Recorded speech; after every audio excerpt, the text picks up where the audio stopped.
Hello Ahmedabad, આજના વિડીયોમાં આપણે ક્લાયન્ટ ફીડબેક લઈશું, સ્પેશિયલી હર્ષિતભાઈનું જે આવેલા છે નડિયાદથી. એમની ગાડી બ્રાન્ડ ન્યુ જે મર્સિડીઝ ઈ ક્લાસ છે એમાં એજીસ આર્મર પીપીએફ કરાયેલું છે. આવો એમના મોડે જ આપણે જાણીએ એમનો ફીડબેક H2O કાર્સપામાં કેવો રહ્યો. હર્ષિતભાઈ, એકચ્યુઅલી મેં પહેલા 6 વર્ષ પહેલા CLA અહીંયા કરાવેલી છે. ઈશિતભાઈની ગાડી આપણે કરી ઈશિતભાઈની ગાડી છે 6 વર્ષ પહેલા. એટલે મેં ટ્રસ્ટેડ જગ્યાએ મારે કરાવી હતી, એટલે મેં રિપીટ આ જ કર્યું છે.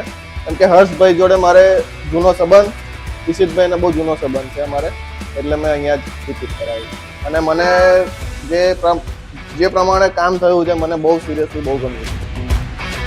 Thank you so much for the lovely feedback. જો તમે તમારી ગાડીમાં બી આવું ટ્રાન્સફોર્મેશન ઈચ્છો છો તો અમદાવાદનું ઓલ્ડેસ્ટ અને મોસ્ટ ટ્રસ્ટેડ ડિટેલિંગ સ્ટુડિયો છે H2O કાર્સપા. અમારે ત્યાં 25,000થી વધુ ગાડીઓ કરવાનો અમને એક્સપિરિયન્સ છે. શું તમે તમારી ગાડીમાં બી પીપીએફ કર્યું છે? અગર ના કર્યું હોય તો આજે જ અમારી જરૂરથી મુલાકાત લેજો. Thank you.